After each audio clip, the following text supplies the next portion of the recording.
ओम गंग गणपताय नमः। आज हम नक्षत्र के बारे में जानेंगे, उसमें भी नवतारा चक्र के बारे में मैं आपको कुछ बताना चाहूँगी।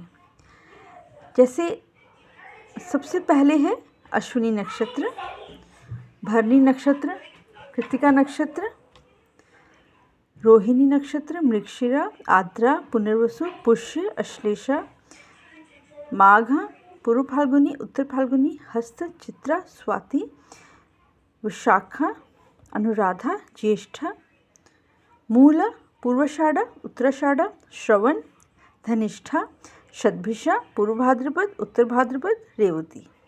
ये हमारे 27 नक्षत्र हैं और इनके 4 पद हैं।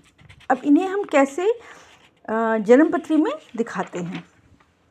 जैसे पहले घर में देखें, मेष राशि में अश्विनी की 4 पद, भरणी और कृत्तिका का 1 पद, क्योंकि 9 पद होते हैं एक राशि में। उसके बाद ऐसे ही अगर वृषभ राशि में देखेंगे तो कृत्तिका के 3 पद, रोहिणी 4 और मृगशिरा के 2 पद हैं। फिर मिथुन राशि में जाएंगे तो मृगशिरा के 2, आद्रा के 4 और पुनर्वसु के 3 पद। तो पूरे देखिए 4, 3, 7, 9। कर्क राशि में पुनर्वसु का 1 पहला पद, जो बचा हुआ पद है पुनर्वसु का, और पुष्य का 4 और अश्लेषा के 4 पद होते हैं। सिंह राशि में देखेंगे तो माघ के 4 पद, पूर्व फाल्गुनी के 4 पद और उत्तर फाल्गुनी के 1 पद, तो 9 बन जाते हैं। कन्या राशि में देखेंगे तो उत्तर फाल्गुनी के 3 पद, हस्ता के 4 और चित्रा के 2 पद हैं। तुला राशि में देखेंगे तो चित्रा के 2 पद हैं, स्वाति के 4 और विशाखा के 3। वृश्चिक राशि में जाएंगे तो अनुराधा के 4 पद है, विशाखा का 1 है, ज्येष्ठा के 4। फिर अब धनुराशि में देखेंगे तो मूल के 4 पद है, पूर्वाषाढ़ा के 4 पद है, उत्तराषाढ़ा के 1 पद है।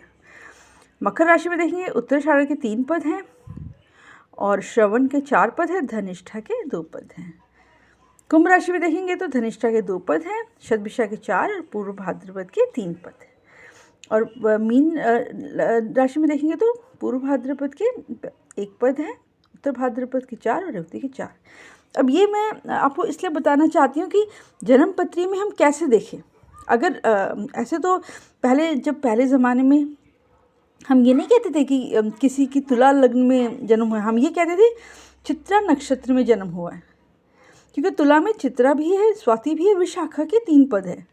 या फिर विशाखा, अगर हम यहाँ कहेंगे जैसे कि यहाँ तो फिर वृश्चिक में हुआ है जन्म, क्योंकि विशाखा में जो 1 पद यहाँ है, यहाँ आता है जो अंतिम पद है। तो पहले के समय में हम हमेशा नक्षत्र से किसी भी जातक के बारे में जान सकते थे। ठीक है, धनिष्ठा अगर नक्षत्र में कोई जातक है तो उसको धन के प्रति बहुत धन के प्रति उसकी निष्ठा बहुत है, धन कमाना चाहता है वो जातक। ठीक है, ऐसे ही भरणी ऐसे श्रवण नक्षत्र में सुनते भी हैं और सुनाते भी हैं, दोनों काम करते हैं जातक। और अश्विनी में हीलर्स होते हैं, डॉक्टर ज़्यादातर अश्विनी नक्षत्र में होते हैं, जन्म लेते हैं। और ऐसे ही कई सारे नक्षत्र के बारे में आप बहुत आसानी से पता कर सकते हैं। मृगशिरा नक्षत्र के जो जातक होते हैं उनको किसी न किसी खोज में उनका रहता है ध्यान, कुछ ना कुछ खोजना है उन्हें। ठीक है, और पुष्य नक्षत्र में बहुत जल्दी और बहुत आसानी से आप कुछ भी जो आप सोचते हैं वो आप पा सकते हैं। मतलब इस नक्षत्र में हम कोई काम करेंगे तो जल्दी से हो सकता है। तो मुहूर्त के समय भी नक्षत्र देखा जाता है, जातक के बारे में जानने के लिए नक्षत्र देखा जाता है, पहले राशियों से ज़्यादा, इसीलिए नक्षत्र को हम बहुत महत्व देते थे।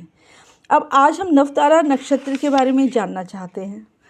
तो नवतारा का मतलब होता है 9 नक्षत्र, वो 9 नक्षत्र जो आपके जीवन में बहुत अहम भूमिका निभाते हैं। जैसे कि पहला नक्षत्र जन्म, तो इसको हम अच्छा बुरा नहीं मानते, न्यूट्रल मानते हैं।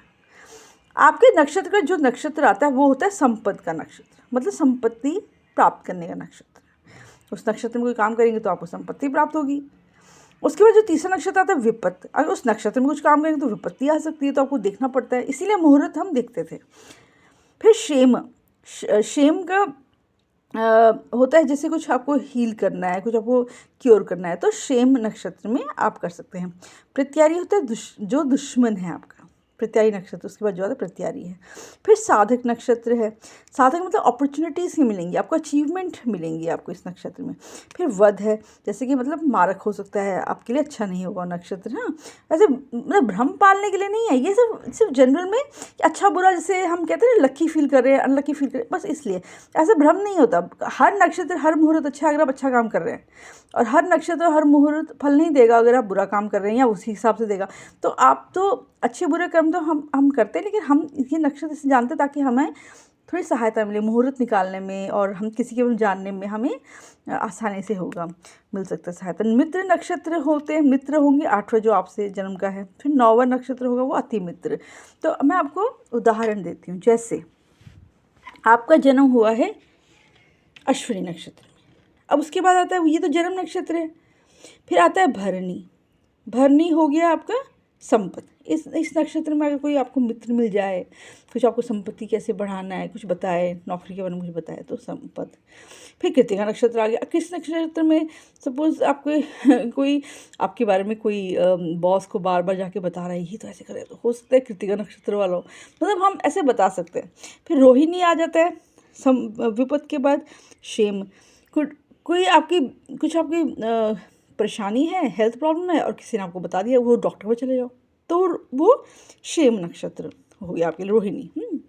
फिर मृगशिरा नक्षत्र है, प्रत्यारी। हो सकता है उसको आपसे कोई परेशानी हो, तो प्रत्यारी आप समझ लीजिए। फिर आगे आद्रा। आद्रा हो सकता है साधक, मतलब आपको अचीव करने में कोई हेल्प करे, आपको बॉस है आद्रा, आपको अच्छा काम करो, कोशिश करो। फिर वध। वध मीन्स कि जैसे सपोज पुनर्वसु, मतलब वो आपके लिए ऐसी क्रिएट कर ले सिचुएशन कि भाई मरने लायक सिचुएशन, तो मुँह छुपाने लायक है, तो बड़ी बेइज्जती हो गई है ना, मतलब ऐसे, यानी वध कर दे, मतलब अच्छा नहीं है। हाँ, अच्छा नक्षत्र नहीं हो। फिर पुष्य है, मित्र। पुष्य बहुत अच्छा कोई हो सकता है, आपको इतना अच्छा आपकी मदद करे, मित्र बन के आए। और फिर पुष्य के बाद कौन सा है, अश्लेषा। अश्लेषा अति मित्र, मतलब आपकी इतनी ज़्यादा मदद करे कि आप तो उसके मतलब जीवन भर आपको ऋणी हो जाए, इतना अच्छा है ये मित्र।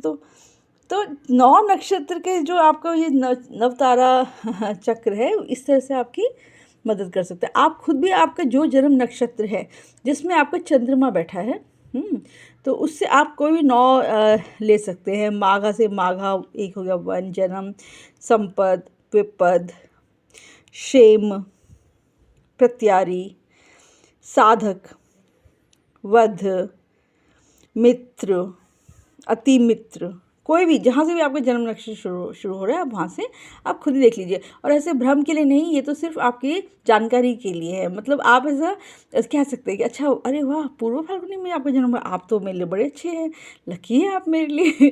जब आप रिश्तेदारी करते हैं तो हम बोलते अच्छा, आप तो बहुत लकी, आप तो बहुत अच्छे से समझते हैं मुझे।